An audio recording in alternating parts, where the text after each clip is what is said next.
जय गुरु जी। वीडियो को लाइक कीजिए, चैनल को सब्सक्राइब कीजिए और बेल आइकन को प्रेस कर दीजिए ताकि जब भी हम नया सत्संग वीडियो अपलोड करें तो उसका नोटिफिकेशन आप तक तुरंत पहुंच जाए और फिर आप गुरु की महिमा और उनके अनेकों चमत्कारों के बारे में सुने, वो भी संगत की जुबानी। जय गुरु जी। आज मैं आप सबके साथ जो सत्संग शेयर करूँगा वो श्रीमती ललित माथुर आंटी जी का है और आंटी जी दिल्ली से हैं। चलिए आज का ये सत्संग हम आंटी जी के लिखे शब्दों में ही हम सब सुनते हैं।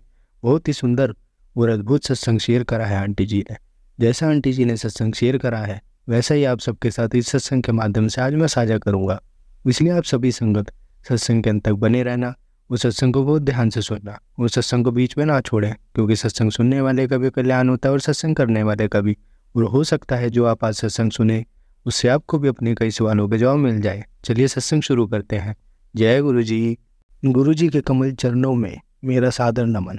अपने जीवन में हुए समस्त चमत्कारों के लिए भरे मन से मैं गुरु जी को सम्मान ये आभार प्रकट करती हूँ। हम उनके अत्यंत कृतज्ञ हैं क्योंकि उन्होंने हमें अपनी छत्र छाया में स्वीकार किया है। वह ईश्वर के अवतार हैं, शिव की मूर्ति स्वरूप और साथ ही अत्यंत मानवीय, मिलनसार, उदार, दिव्य ऊर्जा है जो हमारी सही मार्गदर्शन कर झूठे रीति रिवाजों और रूढ़िवाद से उठने को प्रेरित करते हैं। उन्होंने हमें जीवन, धर्म और आस्था को समझने का एक विभिन्न अर्थ प्रदान किया है। सब कुछ अति सहज हो गया है। बहुत सौभाग्यशाली है वह दिन जब हम पहली बार गुरु जी की शरण में पहुंचे थे। जब पहली बार मेरे पिता उनके पास गए थे, उन्होंने हमारे बारे में प्रश्न किया था। उन्हें पता था कि मेरे पति कहाँ पर कार्यरत हैं और मेरी बेटी को क्या रोग है। रूबेला के लक्षण। यह अप्रैल 1995 की घटना है। मैं प्रसन्न हो गई। मेरी गर्भावस्था के पहले तिमाही में मुझे जर्मन खसरा हो गया था। अत्यंत उदिति को जन्म से ही अनेक समस्याएं थी जिसके कारण उसमें दृष्टि दोष था। जन्मजात मोतीबिंदिया के कारण उसे लघु ओपथेल्मिया, लघु शुक्ल निस्तमस्त और अधिमत जैसी जटिल समस्याएं उत्पन्न हो गई थी। अपने छोटे से जीवन के प्रथम 2 वर्ष में उसकी आंखों की 5 शल्य क्रिया हो चुकी थी, 3 मोतियाबिंद के लिए और शेष 2 अधिमत के लिए। इतना सब कुछ होने के बाद भी उसकी दृष्टि में कोई विशेष अंतर नहीं आया था। अखिल भारतीय आयुर्विज्ञान संस्थान के चिकित्सकों को भी कोई विशेष आशा नहीं थी। उनके अनुसार क्योंकि उसका दृष्टिपटल क्षतिग्रस्त था, वह कभी भी पूरी तरह से स्पष्ट देख पाएगी इसकी संभावना बहुत कम थी। इस दृष्टि दोष के अलावा उसके हृदय की एक धमनी जो जन्म के बाद बंद होनी चाहिए थी, बंद नहीं हुई थी। अत्यंत उसे PDA नामक रोग भी था। यह उसके 3रे वर्ष में शल्य क्रिया द्वारा ठीक किया गया। इन सब समस्याओं के कारण उसका विकास बहुत धीमी गति से हो रहा था। शारीरिक व्यायाम प्रक्रियाओं की सहायता से उसने 3 वर्ष की आयु में चलना आरंभ किया तो हमने उसे स्कूल भेजना आरंभ कर दिया। मनोवैज्ञानिक परीक्षणों से पता लगा कि उसका बौद्धिक स्तर केवल 70 से 79 की श्रेणी में है। मनोवैज्ञानिक ने उसे मंदबुद्धि छात्रों को पढ़ाने वाले विशेष अध्यापकों की देखरेख में रखने का प्रस्ताव दिया। गुरुजी के पास जाने के पश्चात यह सब नाटकीय ढंग से परिवर्तित हो गया। उस समय अदिति 12 वर्ष की थी और साधु वासवानी स्कूल के विशेष विभाग में पढ़ती थी। अपने पिता के माध्यम से गुरुजी का आदेश प्राप्त करने के उपरांत हम ग्रेटर कैलाश में गुरुजी के मंदिर पहुंचे। यह एक अनोखा अनुभव था। हमने कभी ऐसे मनमोहक और स्वयं की ओर आकर्षित करने वाले गुरु नहीं देखे थे। गुरुजी हमें कुछ विशेष दिनों को ही आने को कहते थे। उनके 5वें दर्शन के अवसर पर उन्होंने अदिति को प्रतिदिन पात्र सूर्य नमस्कार करने और दूध में मूंगफली और उनके द्वारा अभिमंत्रित मिश्री डालकर पीने को कहा। यह 51 दिन तक करना था। 21वें दिन उसने कहा कि उसकी दृष्टि में सुधार है। हम अति आनंदित थे। शीघ्र ही गुरुजी चंडीगढ़ चले गए, जहाँ वह 3 वर्ष रहे। हमने 2 बार उनके पास जाकर अदिति के लिए कुछ करने का निवेदन किया, तो उन्होंने उत्तर दिया कि वह दिल्ली वापस आकर उसे स्वस्थ करेंगे। 1998 को बैसाखी के दिन जब गुरुजी का फ़ोन आया और उन्होंने उस दिन शाम को सुल्तानपुर में स्थित एम्पायर स्टेट में आने के लिए कहा, तो मेरी प्रसन्नता का ठिकाना नहीं रहा। उसके बाद मैं बार बार उनसे अदिति का उपचार करने का आग्रह करती रही। उन्होंने किया, पर अपने ढंग से। जून 1998 में एक दिन वह हमारे घर आए। अगले दिन ही हम पूर्ण आनंदित हुए जब अदिति समाचार पत्र और अपनी 10वीं कक्षा की पुस्तक के छोटे अक्षर भी पढ़ पाई, जो पहले नहीं कर पाती थी। यह दिव्य हस्तक्षेप नहीं तो और क्या है। ऐसा चमत्कार तो केवल ईश्वर से ही संभव है। उसके बाद अदिति के सब भौतिक परिणामों में भी अभूतपूर्व वृद्धि हुई। उसने 10वीं 12वीं और स्नातक के प्रथम वर्ष की परीक्षाएं प्रथम श्रेणी में उत्तीर्ण करी है और अब वह समाज विज्ञान में स्नातक कर रही है। जीवन के वह काले बादल अब छट गए हैं। 13 वर्ष पूर्व हमें विश्वास नहीं था कि वह यह सब करने में सक्षम हो पाएगी। गुरुजी का आशीर्वाद से अदिति में अत्यधिक सुधार हुआ है।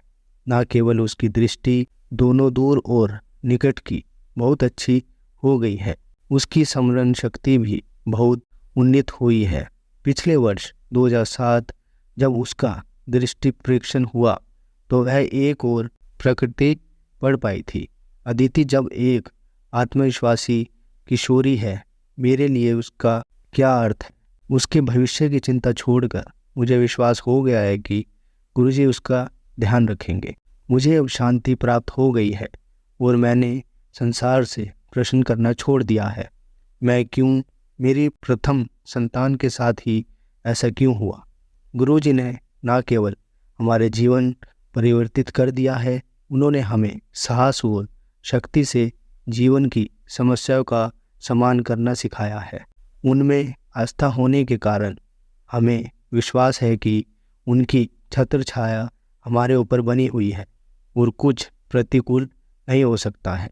गुरुजी की कृपा के पात्र मेरे परिवार के अन्य सदस्य भी रहे हैं। उन्होंने मेरे पति को 3 बार मृत्यु का घास बनने से रोका है। पहली बार वह जिस टैक्सी में यात्रा कर रहे थे वह सीधे जाकर एक अशोक लेलैंड ट्रक से टकरा गई।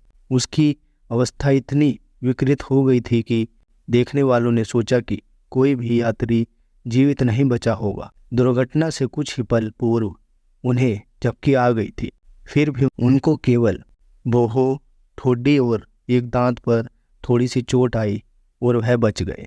उनकी भौं और ठोडी पर कुछ टाके अवश्य लगे। आश्चर्यजनक रूप से उन्होंने वारगल से अपनी यात्रा आरंभ करने से पूर्व शिव मंदिर में जल अर्पित किया था और विशेष पूजा करी थी, जो साधारण वह ऐसे अवसरों पर नहीं करते। फिर क्या हम कहते नहीं हैं कि गुरुजी ही शिव है। 13 दिसंबर 2001 को जब आतंकवादियों ने संसद भवन पर आक्रमण किया था तो मेरे पति उससे कुछ क्षण पूर्व प्रवेश करने वाले अंतिम व्यक्ति थे। उनके घुसने के तुरंत बाद गोलियों की ध्वनि से वातावरण गूंज उठा और जिस सुरक्षा कर्मचारी ने उनको प्रवेश करवाया था उसकी भी मृत्यु हो गई। निश्चित रूप से गुरुजी मेरे पति की रक्षा कर रहे थे। तीसरा अवसर श्रीनगर के गोल्फ मैदान में आया। अंधेरा होने के बाद मेरे पति के मन में वहां टहलने का मूर्खतापूर्वक विचार आया और वह घूमने निकल पड़े। एक मोड़ पर उन्हें लगा कि उन्होंने एक कुत्ते को थोड़ी दूर पर देखा है। वह आश्चर्यचकित थे कि इतनी सुरक्षा होते हुए कोई आवारा कुत्ता कैसे प्रवेश कर सकता है। उसी समय उस प्राणी ने उनमें रुचि दिखाकर उनकी ओर बढ़ना शुरू कर दिया। तब उन्हें आभास हुआ कि पूंछ हिलाता हुआ वह प्राणी पूर्ण विकसित तेंदुआ है। वह अपने स्थान पर जड़ हो गए। उन्होंने उसे जाने का संकेत दिया और अविश्वसनीय रूप से उस तेंदुए ने उनकी आज्ञा का पालन किया। जब वह वहां से चले तो उसे तेंदुए ने मेरे पति का पीछा भी नहीं किया। गुरुजी द्वारा रक्षा का एक और स्पष्ट परिणाम। गुरुजी ने न केवल मेरे पति को जीवन रक्षा करी है, उनकी वृत्ति पर भी दया करी है। उन्हीं के आशीर्वाद से मेरे पति को पदोन्नति और स्थानांतरण मिले। तृतीयहीन रिपोर्ट होते हुए भी मेरे पति की उन्नति में बाधाएं थी। केवल गुरुजी के आशीर्वाद से उनको सचिव श्रेणी में स्थान मिला और दिल्ली आने से पूर्व वह श्रीनगर जैसे प्रमुख स्थान में रहे। 1997 में मेरा पुत्र एक मोटरसाइकिल के पीछे बिना हेलमेट के यात्रा कर रहा था कि एक तेजी से जाती हुई कार से दुर्घटना हो गई। उस समय कुछ भी हो सकता था, जैसे गंभीर चोटों के कारण गर्दन की मूंछ या पक्षाघात।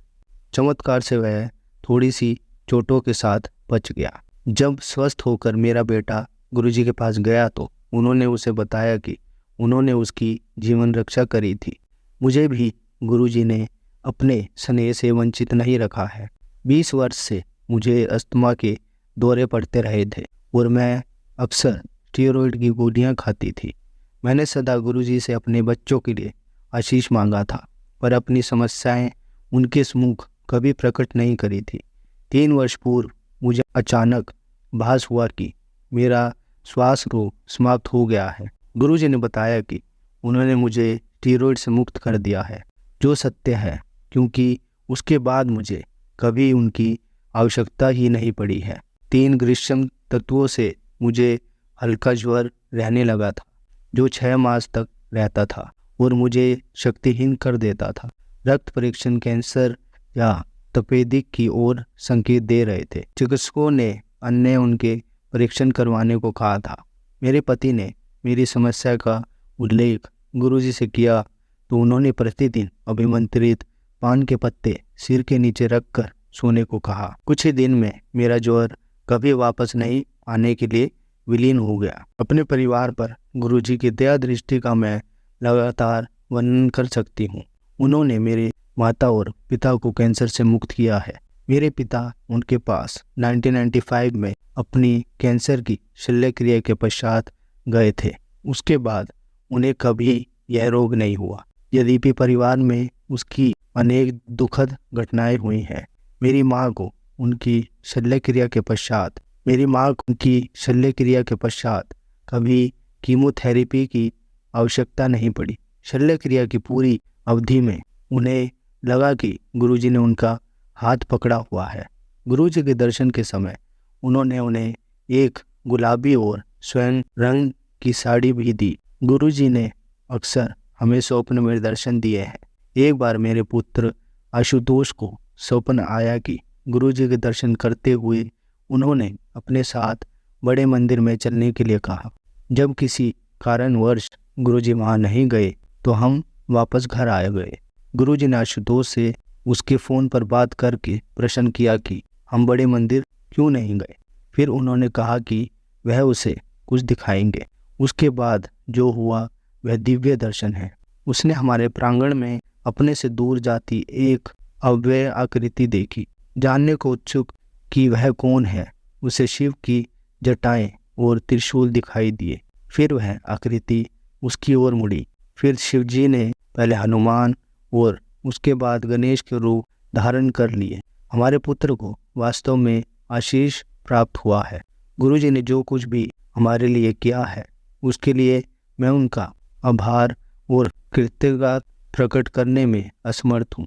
जब उन्होंने हमें संरक्षण दिया तब चिकित्सकों ने अदिति को पूर्ण स्वस्थ करने में अपनी असमर्थता व्यक्त कर दी थी। उसका रोग निवारण उनकी दिव्य शक्तियों का प्रत्यक्ष प्रमाण है।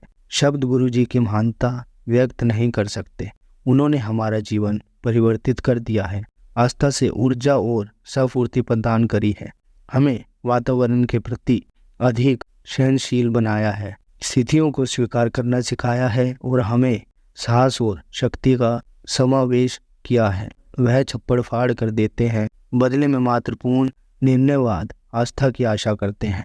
हमें अपने जीवन का नवीन अर्थ मिला है। उन्होंने हमें प्रचुर मात्रा में आगे बढ़ने की आशा, दृढ़ता और सामर्थ्य भी दिया है। उन्होंने हमें सहयोग मानव बना दिया है। मेरा विश्वास है कि वह परमात्मा के अवतार हैं। उन्हें चाहे किसी भी नाम जैसे शिव, कृष्ण या गुरु नानक से पुकार लें, वह तो एक रूप में ही सब है।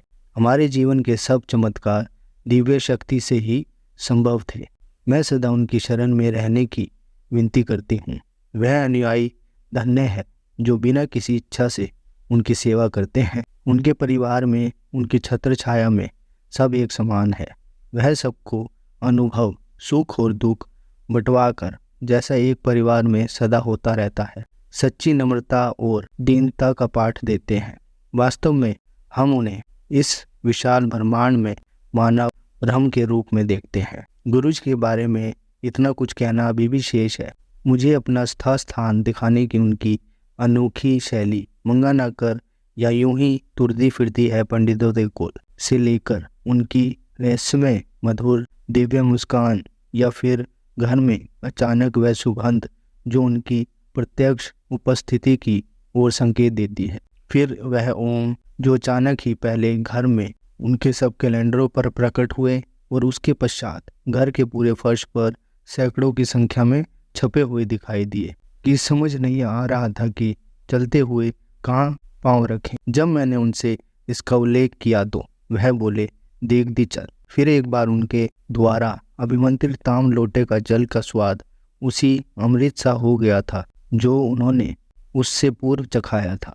गुरुजी की सबसे प्रमुख बात है कि उनसे सहजता से बिना झिझक बात करी जा सकती है। ऐसी चिंता कभी नहीं हुई या ऐसा प्रतीत हुआ हो कि उन्होंने हमारी बात नहीं सुनी और हमारी किसी समस्या का समाधान नहीं किया हो। विश्वास पूर्वक मैं यह निष्कर्ष निकाल सकती हूँ कि किसी को अपने कष्ट बताने की भी आवश्यकता नहीं है। विनती है कि वह हमें सदा अपने संरक्षण में बनाए रखें। जय गुरु जी, शुक्राना गुरु जी। संगत जी, आज हम आपको श्री रुद्र संहिता का द्वितीय खंड का दूसरा अध्याय पढ़कर सुनाएंगे, शिव पार्वती चरित्र। सूत जी बोले, हे ऋषियों, ब्रह्मा जी के ये वचन सुनकर नारद जी पुनः पूछने लगे, हे ब्रह्मा जी, मैं सती और शंकर जी के परम पवित्र वह दिव्य चरित्र को पूर्ण सुनना चाहता हूँ कि सती की उत्पत्ति कैसे हुई और महादेव जी का मन विवाह करने के लिए कैसे तैयार हुआ। दक्ष से नाराज होकर देवी सती ने अपने देह को कैसे त्याग दिया और फिर कैसे हिमाचल की पुत्री पावित्री के रूप में जन्म लिया। उनके तप, विवाह, कामनाक्ष आदि की सभी कथाएं मुझे सुविस्तार सुनाने की कृपा करें। ब्रह्मा जी बोले, है नारद, पहले भगवान शिव निर्गुण, निष्कल्प, निवकारी और दिव्य थे, परंतु देवी उमा से विवाह करने के बाद वे सगुण और शक्तिमान हो गए। उनके बाएं अंग से ब्रह्मा जी उत्पन्न हुए और दाएं अंग से विष्णु उत्पन्न हुए। तभी से भगवान सदाशिव के 3 रूप ब्रह्मा, विष्णु और रुद्र सृष्टिकर्ता, पालनकर्ता और संहारकर्ता के रूप में विख्यात हुए। उनकी आराधना करते हुए मैं सुरासुर सहित मनुष्य आदि जीवों की रचना करने लगा। मैंने सभी जातियों का निर्माण किया। मैंने ही मरीच, अत्रि, पुल्य, पुलुस्त्य, अगीरा, क्रतु, वार्शिष्ठ, नारद, दक्ष और भृगु की उत्पत्ति की और ये मेरे मानस पुत्र कहलाए। तत्पश्चात मेरे मन में माया का मोह उत्पन्न होने लगा। तब मेरे हृदय से अत्यंत मनोहारी और सुंदर रूप वाली नारी प्रकट हुई। उसका नाम संध्या था। वह दिन में क्षीण होती, परंतु रात में उसका रूप सौंदर्य और निखर जाता था। वह साय संध्या ही थी। संध्या निरंतर मंत्र का जाप करती थी। उसके सौंदर्य से ऋषि मुनियों का मन भी इसी प्रकार मेरे मन से एक मनोहर रूप वाला पुरुष भी प्रकट हुआ। वह अत्यंत सुंदर और अद्भुत रूप वाला था। उसके शरीर का मध्य भाग पतला था। वह काले बालों से युक्त था। उसके दांत सफ़ेद मोतियों से चमक रहे थे। उसके श्रांस से सूंडी निकल रही थी।